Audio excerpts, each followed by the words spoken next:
L'amour, tel qu'on le conçoit chez nous, roi bourgeois, n'est pas pensable sans un sens social. Et nous, épouses du roi bourgeois, nous ne pouvons que le constater. En Espagne, l'ordre règne. Est-il possible de penser une autre forme d'amour? Ton père est roi, mais il est roi comme un pauvre est un pauvre, et une bête, une bête. La parole fasciste est naturelle, mais ne définit donc pas le pouvoir, sauf comme une promesse ou une nécessité. Reconnais ta vie dans celle des autres, Rosaura, et tu verras qu'elle sera vraie. Courage, Rosaura! Ne m'oblige pas à continuer ce chant amébé, pénible et académique. Avoue à ton père que tu es tombée amoureuse de Sigismond. Ceci est un rêve. Tu ne vois pas comme tu es satisfait? Et ne vois-tu pas derrière toi, dans le petit miroir, le long visage de ton père, au poil roux, d'une autorité morte, ressurgie dans le petit-fils? Nous sommes tout ce que nous devons être. Tu n'as pas d'autres interlocuteurs, petite Rosaura. Si ceci est un rêve, il ne sert finalement à rien d'autre qu'à rendre la réalité plus réelle. Et nous n'en sommes qu'aux racines.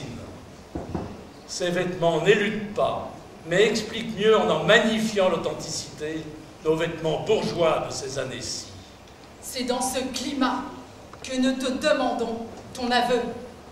Ce n'est que si tu avoues l'inavouable que nous pourrons parler avec toi, te convaincre de ta trahison et par là te régénérer. C'est la vieille règle du monde où tu es né. Et pas par démocratie, mais parce que le pouvoir dialogue avec celui qui lui appartient. Parce que le pouvoir peut être et doit même être bon. Tourne-toi et regarde derrière toi le grand espace, la grande salle du prince. Que d'air au-dessus de ta tête, un air gris de poussière royale. Interroge la petite Donna Maria Agostina. Interroge la petite Donna Isabelle de Velasco. Interroge la naine au visage aplati et le nain Nicolasito. Interroge le maréchal du palais, parent du peintre José Maria Velasquez et Diego Rodriguez Velasquez lui-même. Oui, interroge l'auteur impliqué lui aussi dans le monde de notre richesse. Quand bien même il regarde le tableau de l'extérieur, il en est. Tous ces gens-là pourront témoigner pour nous. Donc, tu ne veux pas avouer. Nous ne pourrons pas te convaincre donc que Monsieur Sigismond que tu aimes ne peut être aimé par toi, parce qu'aucun sens social ne pourra jamais inclure cet amour. Sigismond, en fait, est un antifasciste qui a vécu en exil, fiché en résidence surveillée, un être contaminé par la pauvreté qu'il défend en trahissant la richesse. Et comme l'a dit ta mère en parlant des Juifs, l'autorité de l'État ferait bien de le coller au mur.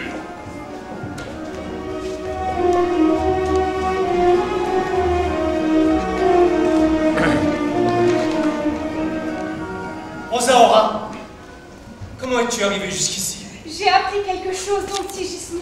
En brisant les chaînes de ta naissance. Naissance, dite réveil d'un rêve que je ne me rappelle pas. Je le sais, c'est comme ça que ton mal a commencé. Mais pourquoi me parlez-vous d'une voix si douloureuse?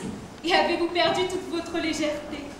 Dans les billets que tu m'as écrits au début, tu avais pour moi des expressions d'admiration presque filiales. Ensuite, petit à petit, ils sont devenus de véritables messages d'amour. C'est comme ça, Sigismond. Non seulement je ne peux pas t'aimer, Rosaura, mais tu ne peux pas m'aimer non plus. Pourquoi? Ne crie pas ce pourquoi avec tant de courage. Mais dis-moi plutôt comment tu m'aimes. Je ne sais pas, puisque c'est la première fois que j'aime. Pourtant, il faut que je le sache. C'est mon corps, c'est mon âme que tu aimes de moi. Tout donc, Sigismond. Tu veux donc te marier avec moi Oui. et avoir des enfants? Oui. Mais est-ce que tu sais, Rosaura, comment cela arrive? Ma mère et ma sœur soutenaient que les enfants naissent sous une plante. Ma mère disait une rose, ma sœur un chou. Mais moi, je n'y croyais pas. Par contre, j'ai su qu'ils naissent par le corps de la mère. Et maintenant, dis-moi, Rosaura, tu soutiens contre mon âme, tu aimes mon corps. Mais tu sais que le corps de l'homme est différent du tien, de celui de la femme. Bien sûr que je le sais. Et c'est pour cela qu'on peut faire l'amour. Tu m'aimes donc aussi pour cette partie de moi, de mon corps, qui sert à faire l'amour? Oui, je crois vous aimer aussi pour cela. Et je sais, Sigismond, comment c'est fait. J'ai vu Pablito nu quand il était enfant. Et je sais qu'ensuite, quand l'homme devient grand, ce membre croît et s'ouvre, s'effeuillant comme une rose ou une pomme de pin. Et maintenant que nous avons établi que sur ce sujet tu es suffisamment informé, passons à autre chose. Tu dois te préparer à une nouvelle qui te donnera une grande joie et une grande douleur qui s'annuleront l'une l'autre, te laissant probablement sans voix, comme précipité dans le noir. As-tu jamais entendu parler d'une guerre civile en Espagne? Bien sûr que je le sais. Moi, dans cette guerre, j'étais avec les pauvres contre les riches. Et là, c'est très mal terminé. Je le sais, Sigismond. Et c'est aussi cela que j'aime en vous.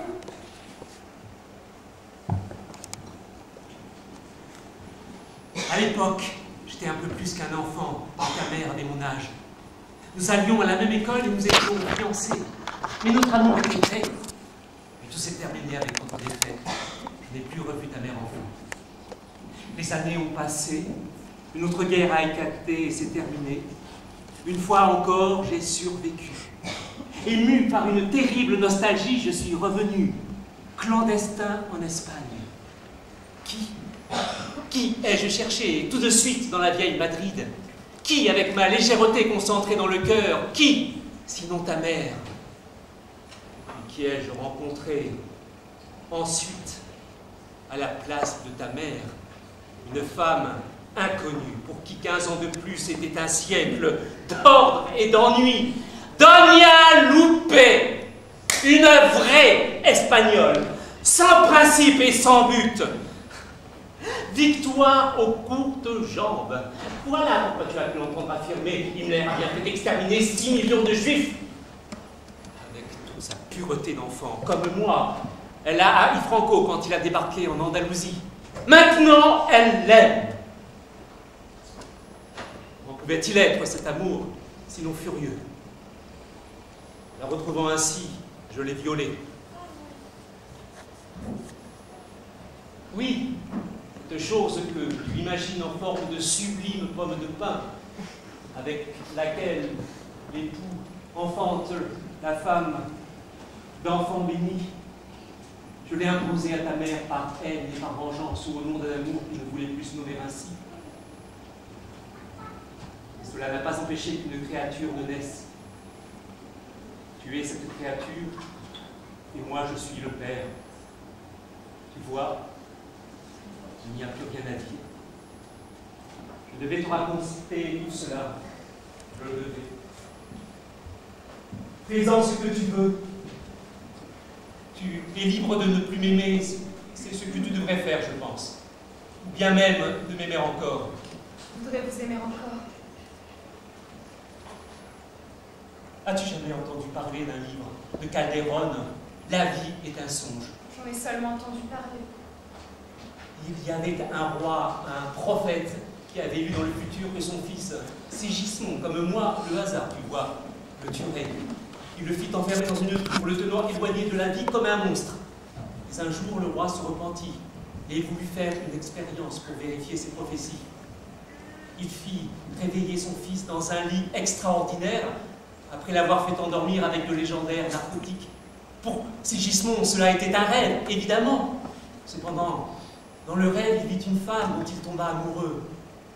Le rêve devait avoir une fin, mais non cet amour. Dans le nouveau rêve, un sentiment persistait. Qu'est-ce qu'il a voulu dire par là, Calderon?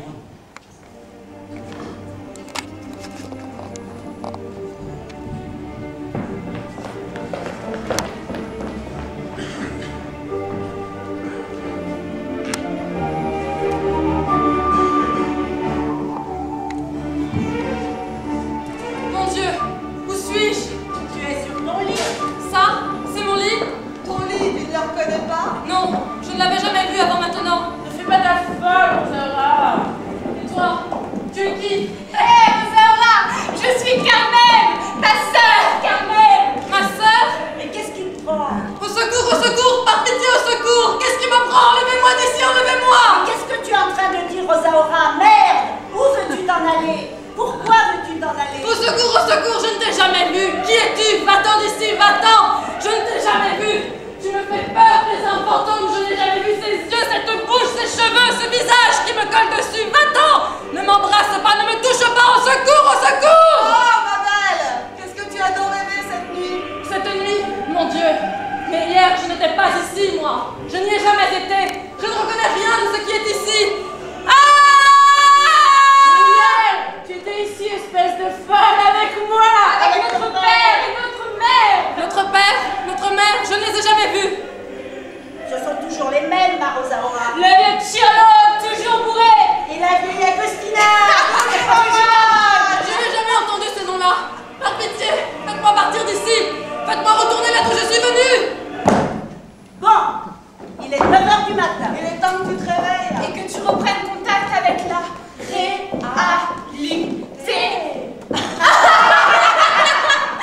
La réalité, je n'en sais rien, moi. Rien. Je suis étrangère à tout ça. Merde! Maintenant j'en ai jusque-là, Rosaura. Ça suffit avec cette histoire. Et ne me casse pas autant les couilles. Comment tu t'appelles? Carmen! Comme tu es belle! Quelle belle peau sombre et pourtant transparente! Comme ils sont élégants ces cheveux sauvages qui te tombent juste sur les yeux! Et ce petit lit, avec son petit matelas tout dur, ses vieilles couvertures grises, tout fraîches de sueur et de poussière! Hé, nous sommes de sales pauvres, Rosaura. Qu'est-ce que tu veux qu'on y fasse? Avant de n'être plus qu'un sac à vin, notre père était manœuvre et avec la paix d'un manœuvre. Comment peuvent manger petits bouches? Et pourquoi alors je ne reconnais pas la toile déchirée de ces draps de lit, la poussière sèche de ces couvertures? Même si je les reconnais, c'est comme si je les avais seulement imaginées. Conne et menteuse. Ça fait 30 ans que tu dors sur ce lit de camp. Merde, et puis quoi? Tu veux me faire devenir folle, moi aussi? Je ne devais pas me mettre à discuter de tout ça. Et basta! Toute la pauvreté qu'il y a là-dedans n'est pas dans mes souvenirs, elle n'est pas dans mes habitudes, elle n'a rien à voir avec ma vie. Allez, essaie de te concentrer. Tu as rêvé de quoi cette nuit? Mais je n'ai rien rêvé, parce que c'est ceci qui est un rêve. Ok. Étant donné que moi, par contre, je sais que ce n'est pas un rêve, vu que je suis ta sœur et que j'ai vécu ta vie avec toi, il faut que tu fasses l'effort, ma chère, de penser au contraire que c'est ceci qui est la réalité. Et pourquoi devrais-je le faire? Pour rien. Fais-le pour ta conscience. Et comment, si ma conscience est celle de la vérité? Alors, faisons comme si c'était un jeu. Espèce de folle. Ça te va? Un jeu? Oui. Faisons comme si tu ne reconnaissais vraiment pas ce lit où tu t'es réveillé ce matin, ni cette maison, ni moi ta sœur, et cette maison que nous appelons le foutoir et tout le reste. Et je ferai semblant de devoir t'expliquer comment vont les choses. Mais dans quel but, tout cela? Parce que personne ne viendra jamais te libérer, même si tu cries au secours jusqu'à demain et jusqu'à en perdre le souffle. Et moi, je ne pourrais pas ne pas être ta sœur, même si tu le niais jusqu'à la mort. Et c'est pareil pour ces meubles, cette maison, notre père Cirlo, notre mère Agostina. Voilà pourquoi tu dois faire semblant et écouter comme un jeu les explications que je te donnerai sur cette vie.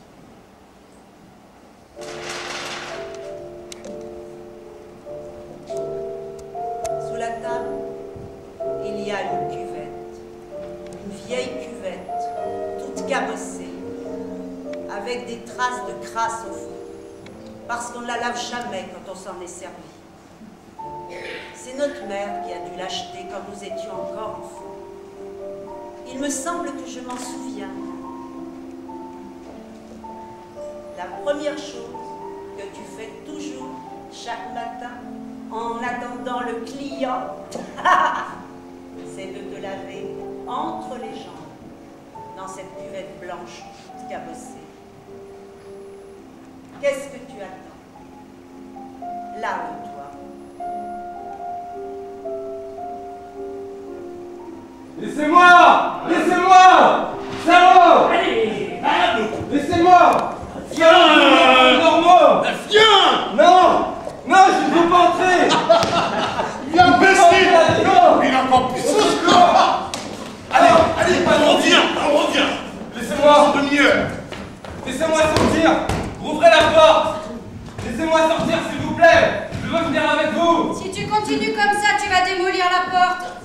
Dis-leur toi, qu'ils m'ouvrent. Je t'en prie, dis-leur toi. Qui sait où ils sont allés, eux? Le quartier des baraques est grand, et dans chaque baraque, il y a une putain. Ouvre la porte, ouvre-la toi. Dis-leur que tu ne veux pas, que je suis trop jeune, que tu ne peux pas, que tu as peur. S'il te plaît, aide-moi. Toi, je te paie quand même. Je ne l'ai pas à la clé de la porte. Tu crois quoi? Que je serais libre, moi? Et tu crois que si j'étais libre, je resterais ici? La porte, on ne peut l'ouvrir et la fermer que du dehors, si tu veux le savoir. Mais je veux m'en aller. Je ne veux pas rester ici, avec vous. Pourquoi? Je te fais peur? Je te dégoûte? Moi? Oh, non madame, non. Mais je ne veux pas rester ici, avec vous. Même si j'étais plus jeune et plus belle? Maintenant que je vous regarde, je vois que vous êtes jeune et belle aussi. Jeune, je pourrais être ta mère. Et comment je ferais pour être belle en restant ici toute la journée, comme une chienne, attachée à sa niche? Pour moi, vous êtes jeune et belle, mais je ne veux pas... Je sais, j'ai compris. C'est beaucoup mieux pour moi. Et puis, n'as-tu pas dit que tu me paierais quand même? Si, combien voudrais-je? Mon prix, c'est 10 pesetas. Tenez. Et voilà. Merci. C'est moi. Mais quel âge as-tu? J'en compte 16 aujourd'hui. Alors c'est pour ça? Oui, c'est lâche. Mais dès que je sortirai, je leur ferai voir, moi. Tu n'es jamais allé avec une femme? Ils t'ont poussé ici pour te dépuceler? Des femmes, j'en ai autant que j'en veux. 10 fois plus que... C'est pour ça qu'ils ragent et qu'ils me font des blagues. 10 fois plus que à d'autres. Ne te moque pas. Toutes mes copines de classe sont béguins pour moi.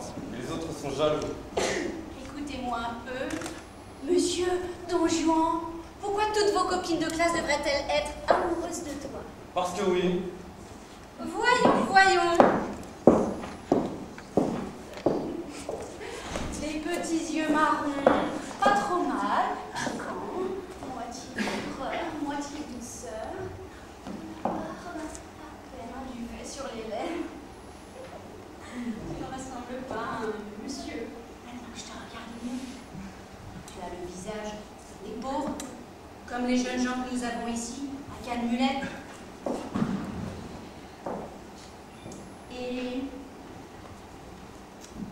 entre les jambes, tu es comment?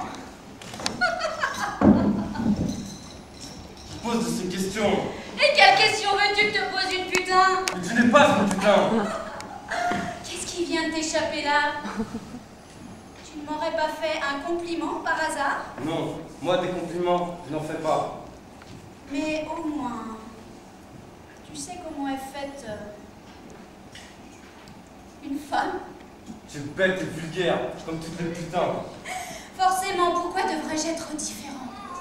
Parce que, si tu ne le sais pas, même une putain a le droit d'être différente des autres putains.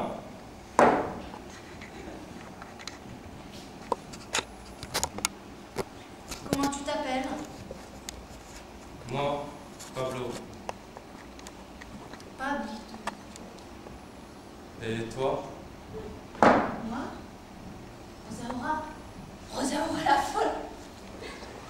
Enchantée. Enchanté. Tu es riche? Hein? Les miens le sont. Tiens. Oui, je ne suis pas un fils véritable. Mais malgré tout, tu es riche? Je m'en fiche comme de ma première chemise. Tu n'aimes pas la richesse? Non. Voilà pourquoi tu viens par ici. Tu as la nostalgie de ceux qui n'ont rien. Oui, j'y viens souvent par ici. Il y a le quartier des baraquements, où vous habitez, vous. Et nous, c'est qui? Vous êtes les exclus. Exclus et parqués. Il n'en faudrait pas beaucoup pour qu'ils viennent et vous mettre des uniformes, comme dans un camp, un asile ou une prison. Cette farine ne vient pas de ton moulin. Idiote, quelle importance! Et pourquoi tu parles alors? Parce que tu es out et que tu ne le sais pas! Et quelle importance ça a de le savoir? Aucune! C'est ça que je dis toujours à Velasquez. Velasquez. Et qui est ce Velasquez? Tu crois que j'aurais peur? C'est quelqu'un qui aime les garçons. Voilà, maintenant je comprends pourquoi tu ne fais jamais rien avec tes Paul Velasquez a le droit de lever les scellés de ses beaux petits chats. Je te donne ma parole que je ne fais rien de mal avec mon ami Velasquez. Il est comme Socrate avec les garçons d'Athènes. Et en réalité, maintenant, il est en prison, comme toi. Comme moi?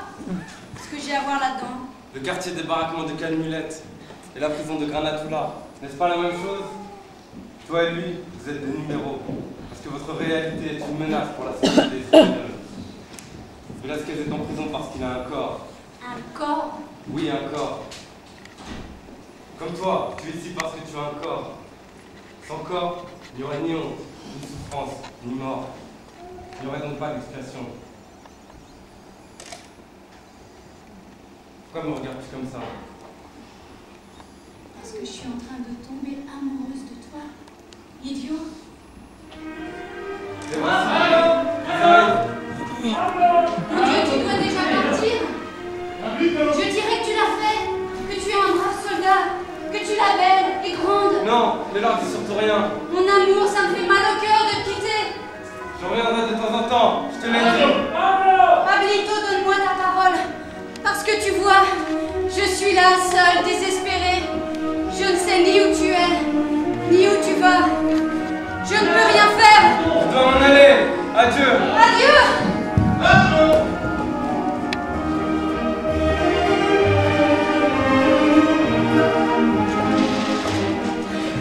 La grande salle est vide. Ils se sont tous dispersés dans le palais. Je suis seul ici, reflet dans le miroir. À moins que l'auteur ne soit aussi avec moi, reflet lui aussi. Mélainos, Lecos. Nous voici, Seigneur. Nous voici, Seigneur. Vous devez retourner là-bas. Dans les baraquements du vieux Basilio, je suppose. Vous savez ce qu'il y a à faire. Certainement, Seigneur. Celui qui dort, je ne sais pas sur quel monde il ouvrira les yeux demain. Allez, allez, mon bon Mélainos, mon bon Lecos. Allez délier les nœuds de l'existence en distribuant en mesure parfaitement égale le noir et la lumière, la douleur et la joie. Rosa Aura est là dans sa baraque, elle attend une visite. Elle est sur le point de savoir la nouvelle révélation. Votre nom commun est celui de sauveur. Faites donc le bien en faisant le mal, et le mal en faisant le bien. L'antique mécanisme classique se répète.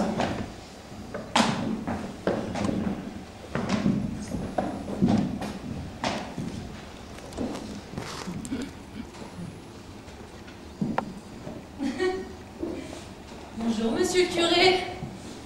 Vous ici? Je ne suis pas venu ici trouver la Madeleine, la Rosa Aura qui arrive, ma paroissienne. Vous voulez m'envoyer en prison? Attention, les carabiniers sont déjà venus. Ils ont trouvé tout en ordre, tout régulier. Je n'en doute pas, Rosa Aura. Je n'en doute pas. Pourtant, vous avez les yeux rouges. J'ai un rhume. Nous sommes en août. Les baraquements de Calmulette sont protégés du vent du nord par le muraille du cimetière, et vous êtes sans doute la seule à avoir un rhume. Un marin qui venait d'Islande me l'a refilé. De mensonge en mensonge. On serait bientôt au point d'heure, ou du moins en Russie. Je suis une bonne chrétienne. Je ne suis ici que pour vous aider, Rosa Aura. Et vous savez combien il est beaucoup plus difficile d'aider que d'être aidé. Je vais bien comme je vais, vraiment. Vraiment. Et ces yeux rouges? C'est mes affaires. Bien. Vu ce que j'ai à vous dire est en relation avec vos yeux rouges, je vous aiderai même si vous ne voulez pas. Ok, aidez-moi. Mais ne vous attendez pas à ce que je vous remercie après. Je vous dirai la vérité que si elle me convient. Nous sommes deux ennemis, Rosa Aura. À l'inverse de Carmen, qui est ce qui est mon ami, et ne rate pas un service à l'église. Donc, en tant qu'ennemis, nous n'avons pas d'obligation réciproque. J'ai compris, j'ai compris. Bon, dites-moi ce que vous avez à me dire. Carmen est venue chez moi hier soir et m'a dit que tu aurais... Dites-le. Dites-le. Faites l'amour. On a honte. Tu sais, je suis encore un prêtre, je te le répète. Et j'ai eu des traumatismes, et bien entendu une éducation catholique. Bref, tu as fait l'amour avec un certain Pablo Ortega, étudiant au lycée Segura. Ah! Alors ça te convient pas de dire la vérité. Oui, oui, ça me convient, c'est vrai, j'ai fait l'amour avec lui. Comme cela, ses yeux rouges, tu les as C'est parce qu'il ne revient pas. Cela n'a rien à voir. Si cela a à voir, si cela te convient de confirmer ce que Carmen a dit, c'est parce que tu espères que je t'apporte des nouvelles de lui.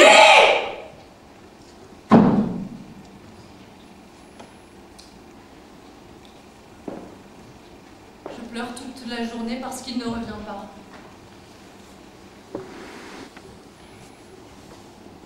Je suis ici pour t'apporter une nouvelle qui te donnera beaucoup de joie et beaucoup de douleur. Les deux choses s'allument l'une et l'autre. J'imagine, tu resteras muette dans un grand embarras. Pauvre Rosaura. Et c'est pour cette raison que tu as besoin d'elle. Donnez-moi cette nouvelle. As-tu vraiment fait l'amour avec lui? Mais bien sûr. Mais pour qui le prenez-vous? C'est un ami. Je sais. Mais réfléchis bien si cela te convient. Non. Nous n'avons pas exactement fait l'amour.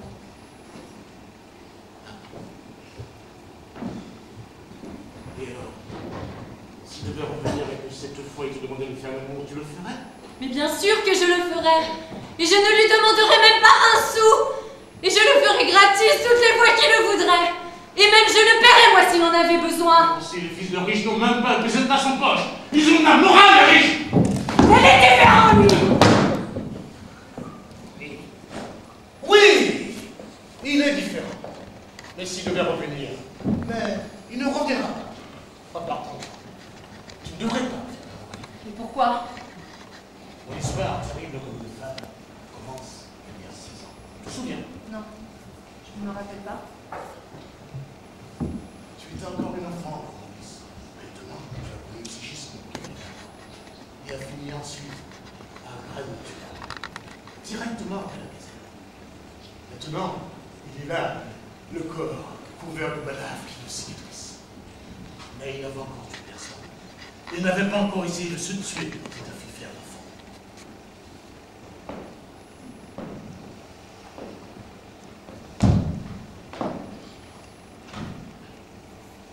Un enfant mâle, aux petits yeux marrons et aux cheveux châtains. Tu l'as à peine vu. Tu n'as même pas eu le temps de savoir comment il s'appelait. Tu as subi la violence de ce garçon sans le haïr. Et tu as fait un enfant et tu l'as perdu sans protester. Tu as pleuré en silence sans déranger personne. Ensuite, peu à peu, tu as tout oublié sans en garder de honte. En conclusion, pendant toutes ces années, tu as cru que tu avais un fils. Ton fils, lui, a vécu dans une belle maison, dans la plus belle rue de Barcelone. Il a vécu comme ceux qui vivent dans les palais, en riches, en puissants. Aux personnes qui l'ont adopté, ta mère et ta sœur demandent des sous. Oh, pardon. Elles ne poussent pas les prétentions de leur chantage au-delà du chiffre maudit de quelques milliers de pesetas. Mais elles ont eu peur de ce qu'il y avait su. Cela n'aurait pas pu continuer. Et que, de par ton inopportunité, tu n'eusses déjoué. De ce fait, elles ont suivi pas à pas la vie de Dieu. Elles ne l'ont pas perdu de vue un seul jour. Et c'est précisément à moi qu'elles sont venues s'adresser, maintenant que tu l'as connu.